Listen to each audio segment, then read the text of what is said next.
अस्सलाम वालेकुम एवरीवन। उम्मीद करता हूँ आप सब खैरियत से होंगे। आज हम लोग डिस्कस करेंगे काइंड ऑफ लीगल राइट्स। सबसे पहले हम इसका इंट्रोडक्शन देखेंगे।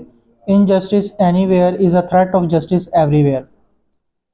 हक वो आज़ादी है जिसकी इजाज़त और ताकत कानून के ज़रिए एक शख्स को दी गई। एक्चुअली ये जो राइट्स हैं इसको डिफरेंट ऑथर्स ने, डिफरेंट जूरिस्ट ने डिफरेंट तरीके से डिस्क्राइब किया है। ये आपस में इसकी काइंड्स ओवरलैप भी करती हैं।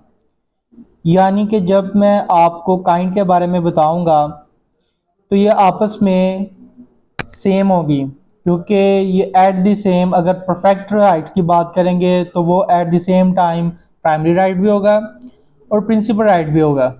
ठीक है, ये आपस में ओवरलैप करेंगी।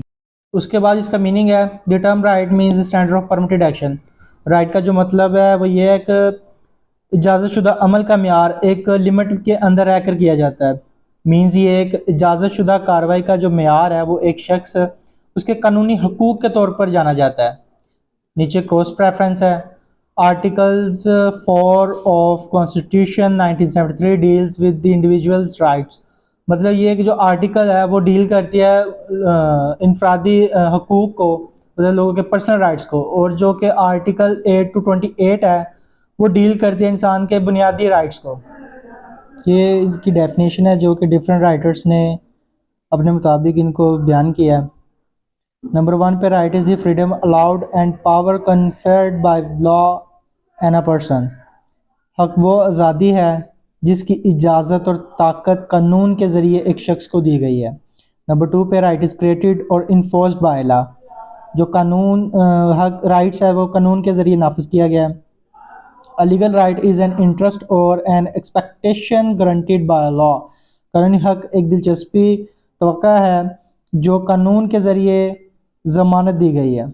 ये इसके काइंड ऑफ राइट्स हैं, हम इनको बारी बारी डिटेल से डिस्कस करेंगे।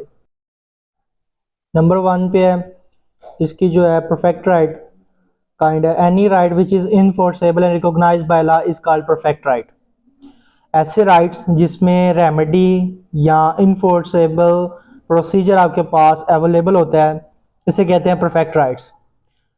मिसाल के तौर पर अगर कोई शख्स कॉन्ट्रैक्ट करता है किसी अदर पर्सन के साथ, मसलन का 6 माह का या कॉन्ट्रैक्ट हुआ है कि मैं 6 माह बाद बाइक परचेज करूंगा। ठीक है, तो 6 माह गुजर जाते हैं लेकिन वो नेक्स्ट पर्सन है जो वो मुकर जाता है कि मैंने बाइक अब नहीं सेल आउट नहीं करनी।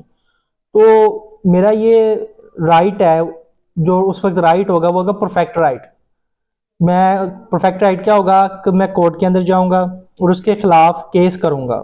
ये मेरा परफेक्ट राइट है क्योंकि मेरे पास रेमेडी भी है और इन्फोर्सेबल कोर्ट प्रोसीजर भी अवेलेबल है। नंबर नीचे इसके इम्परफेक्ट राइट है। इसमें ये होता है कि ना तो आपके पास रेमेडी अवेलेबल है और ना ही प्रोसीजर कोर्ट जो है वो आपके पास अवेलेबल है, लेकिन आपका राइट है। राइट क्या है, उसी की वही मिसाल ले लेते हैं कि जो है 6 माह के बाद जो है बाइक परचेज करनी है। अब इसमें टाइम पीरियड इसकी बेस्ट एग्जांपल है। मतलब ये एक हम लोग जो है वो बाइक अगर नेक्स्ट पर्सन 6 माह गुजर जाते हैं, उसने 6 माह का टाइम देगा, 6 माह बाद मेरे पास आके बाइक ले जाइएगा। 6 माह गुजर गए, 6 माह के बजाय उन्होंने 3 साल गुजर गए लेकिन हम लोग उसके पास नहीं जाते, यानी हम लोग बाइक नहीं खरीदते, 3 साल गुजर जाते हैं। तो फिर आगे उस बंदे की मर्जी है, वो चाहे बाइक हमें सेल करे या ना करे। हमारे पास हम लोग ना कोर्ट जा सकते हैं, हमें कोर्ट इसकी इजाज़त नहीं देता, ना हमारे पास रेमेडी अवेलेबल है। हम लोग सिर्फ उस बंदे को कह सकते हैं कि वो सेल करे, अगर वो आगे उसकी मर्जी है वो करे या ना करे, अब वो टाइम गुजर गया। आगे इसके रियल राइट है। Real right correspond to a duty imposed upon a person in general. जब आपका राइट है और वो फ्री फ्रॉम इनकैम्ब्रस हो, यानी उस पर किसी थर्ड पार्टी का क्लेम नहीं होता। मिसाल के तौर पर हम लोग अपनी प्रॉपर्टी को यूज़ करते हैं without any disturbance and volition के। नीचे उसके पर्सनल राइट है। Rights which are belong to your personality, मतलब वो खुद की पर्सनैलिटी से जो बिलोंग करते हैं वो उसका पर्सनल राइट है। मतलब कि उसकी पर्सनल चीज़ों के साथ उसकी जो है वो लाइफस्टाइल, उसका जो सोचने थिंकिंग का, उसके जो वेल्थ बेइंग का और सोशल स्टेटस का। मतलब कि इसने अगर फ़र्ज़ कर लें कि उसने किसी को कोई पैसे उधार दिए थे तो उसका राइट है कि उससे वसूल करे। उसका पर्सनल मैटर है, कोई भी इसमें इंटरफेरेंस नहीं करेगा। उसके आगे है right in rem, right that right against whole world, मतलब वो राइट जो कि पूरी दुनिया के खिलाफ हो। इसका ये मतलब है कि आप जो है जिस राइट के लिए, हक के लिए आप किसी के अगेंस्ट जाते हैं पूरी दुनिया के, वो जनरल पब्लिक का राइट है, मतलब कि लोगों का राइट है जो कि अगेंस्ट जाते हैं पूरी दुनिया के खिलाफ, जनरल पब्लिक राइट है वो। मिसाल के तौर पर एक प्रॉपर्टी को आप इस्तेमाल कर रहे हैं और उसको, उसके अंदर कोई भी इंटरफेरेंस नहीं करेगा, मतलब पूरी दुनिया के खिलाफ वो राइट होगा आपका। नीचे राइट इन पर्सनम है, ये वो राइट होता है कि जिसमें आप स्पेसिफिक पर्सन के खिलाफ लड़ते हैं कोई भी केस, यानी कि उसमें कोई दूसरा बंदा इंटरफेरेंस नहीं करेगा। मतलब अगर आपने किसी आपका एक ज़ाती मकान है, उसको आपने रेंट आउट किया हुआ है, रेंट पे रखा हुआ है किसी को, तो जब आप उसके किराया वसूल करेंगे तो आप उसी बंदे से करेंगे, साथ वाले लोगों से नहीं करेंगे, उसे कहते हैं राइट इन पर्सनम। उसके आगे है inheritable rights, rights transfer from parent और for father to next after there death. मतलब इसमें यह है कि आपकी जो भी आपके वालिदैन की या किसी की प्रॉपर्टी होगी तो वो ऑटोमेटिकली ट्रांसफ़र हो जाएगी उसके बच्चों पर जब वो उसकी डेथ हो जाएगी, उसे कहते हैं इनहेरिटेबल राइट। नीचे इक्वाइटेबल राइट है, right which belong to your equity, जो कि आपकी मसवात से बिलोंग करती है। इसमें यह है कि there is no wrong remedy, इसमें कोई गलत इलाज नहीं है, और इंजेक्शन वगैरह, ये इसकी दो मिसालें हैं। नेक्स्ट है इसके primary right and secondary right, right which are describe substantive law. ये एक ऐसा राइट है जिसमें कोई लॉ राइट प्रोवाइड करता है, यानी कि आपका कॉन्ट्रैक्ट होता है, उस कॉन्ट्रैक्ट अगर जो वो बंदा अच्छी तरह से वो कॉन्ट्रैक्ट परफॉर्म नहीं कर रहा, तो वो आपका प्राइमरी जो होगा वो कॉन्ट्रैक्ट प्राइमरी राइट होगा।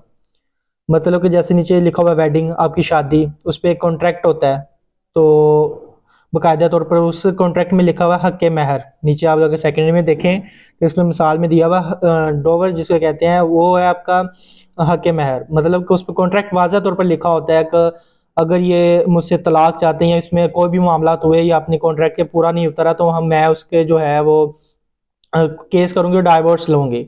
अगर जब तक वो खिलाफ नहीं जाती, उसका जो अभी तक कॉन्ट्रैक्ट बचा हुआ है वो तो प्राइमरी है। अगर वो उसके खिलाफ चली जाती है, रेमिडल राइट्स हैं उसके पास, और वो अपने राइट्स को देखते हुए केस के अंदर, उसके सॉरी कोर्ट के अंदर चली जाती है और केस करती है, तो वो उसका जो होगा वो सेकेंडरी राइट होगा।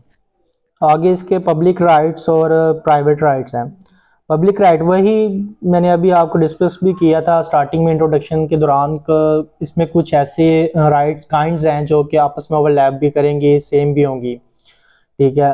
Public right which belonging to all society publicly, मतलब ये राइट पूरी सोसाइटी के लिए होता है जो कि गवर्नमेंट स्टेट आपको देती है, तो उसे राइट ऑफ लाइफ, उसे जीने का हक है, और कोई उसमें इंटरफेरेंस या उसको तंग नहीं करेगा। नीचे उसके प्राइवेट राइट जो कि बिलोंग करते हैं उसके प्राइवेट पर्सन से, उसके इंडिविजुअल पर्सन से, मतलब किसी चीज़ का कॉन्ट्रैक्ट, प्रॉपर्टी का कॉन्ट्रैक्ट, किसी चीज़ को खरीदने का कॉन्ट्रैक्ट, इस तरह के कॉन्ट्रैक्ट एक्ट हैं जो कि इसकी मिसालें हैं।